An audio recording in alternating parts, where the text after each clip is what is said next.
It is a debate with no easy answers, but a simple question: what is the greatest era of mixed martial arts ever? No matter how long you have been a fan of the sport, you have likely heard the phrase, "There's never been a better time than now to be an MMA fan." But what does "now" really mean? This sentiment has spanned decades, leaving fans to wonder which now is the best. Has the sport just gotten better and better over time, with no peaks or valleys, simply a line that perpetually rises? This is what makes MMA arguably the greatest sport in the world. As we explore this question, it's important to clarify that we are not discussing the best era in terms of talent. Like all sports, there are perpetual upward trends regarding skill, with rare exceptions. Instead, we are talking about the best era to be a fan of mixed martial arts. But what defines an era in this sport? That's nearly as debatable as the topic itself, and unfortunately, there's no definitive guide to tell us the exact start and end dates of each significant time period. However, the hundreds of thousands of words written about MMA over the last decade will help us narrow it down. Let's start at the beginning, or rather, before the beginning. The primordial era of MMA technically goes back thousands of years to ancient Greece, where combat sports were first formalized in the Olympic Games. However, for our purposes, we'll focus on the late 80s and early 90s in Japan and Brazil. This was a foundational period where various fight cultures began to form. Events like Vale Tudo in Brazil and shoot fighting in Japan showcased the raw material that would evolve into modern MMA. It was an exciting time, watching these diverse martial arts converge and develop, ultimately leading to the explosive growth of the sport. In Brazil, the Gracie family was pivotal in shaping the landscape of MMA.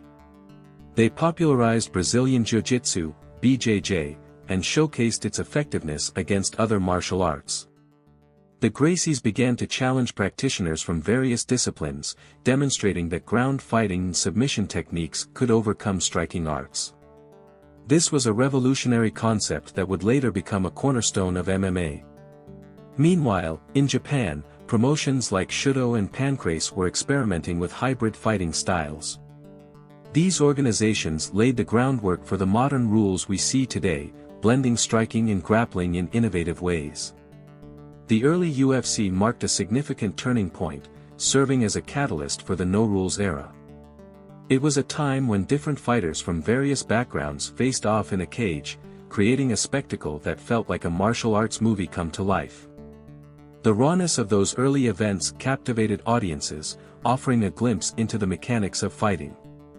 While the no-rules era may not have produced the highest level of competition, it did give rise to legends like Royce Gracie and Ken Shamrock, making it a thrilling experience for fans.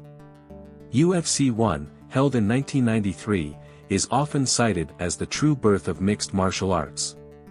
The event featured fighters from disciplines such as BJJ, boxing, karate, and wrestling, all competing under a loose set of rules. The concept was simple: determine which martial art was the most effective in a real fight. This idea captivated audiences, and the event became a cultural phenomenon.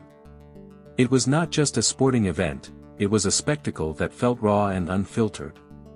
The fights were brutal, and the lack of rules created an atmosphere of unpredictability that drew viewers in. Unfortunately, the excitement of the no-rules era led to what many refer to as the dark ages of MMA. The sensationalism surrounding brutal fights and the potential for serious injury caused many states to ban the sport, and pay-per-view providers turned away from airing UFC events.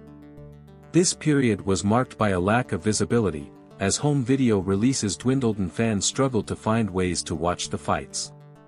The UFC faced significant challenges, with many questioning whether the sport could survive. However, it was during this time that the groundwork for the modern sport was laid. In an effort to regain sanctioning and marketability, the UFC implemented weight classes, standardized gloves, and developed unified rules, effectively defining the structure of contemporary MMA. These changes helped to legitimize the sport and made it safer for fighters, allowing it to gain traction in the mainstream. While the UFC struggled in the US, the Pride era flourished in Japan. Pride FC became a powerhouse, showcasing the best fighters and producing grand events that captivated fans. The unique rules set and the promotion's ability to pay top-tier talent created a golden age for MMA in Japan. Fighters like Fedor Emelianenko and Mirko Cro Cop became household names, and the spectacle of Pride events was unmatched. For many fans, this era represented the peak of MMA, with its blend of high-level competition and entertainment. Pride FC was known for its grandiose events, often held in massive arenas filled with enthusiastic fans. The promotion introduced innovative concepts like tournaments, where fighters competed multiple times in one night to claim the title. This format not only showcased the skills of the fighters but also added an element of drama and excitement that kept fans on the edge of their seats. The production value of Pride events was unmatched, with elaborate entrances and high-energy atmospheres that made each fight feel like a major spectacle. As the UFC faced its challenges, a pivotal moment occurred when Zuffa, led by Dana White and his partners, purchased the struggling promotion. With renewed energy and a strong marketing strategy, the UFC began its resurgence. The introduction of The Ultimate Fighter reality show in 2005 brought MMA into the mainstream, creating stars and drawing in new fans. This era saw the rise of iconic fighters like Chuck Liddell, Randy Couture, and BJ Penn, all of whom contributed to the sport's growing popularity. The Ultimate Fighter was a groundbreaking concept that allowed fans to see the personalities and struggles of fighters as they lived and trained together. The show culminated in a finale where the winners earned contracts with the UFC, creating a direct pathway for aspiring fighters to enter the promotion. This format not only brought new talent into the UFC but also generated significant interest from viewers who became invested in the fighters' journeys. The UFC reached new heights with landmark events and record-breaking pay-per-view buys, especially with the emergence of superstars like Ronda Rousey and Conor McGregor. Their charisma and fighting prowess brought unprecedented attention to MMA, making it a household name.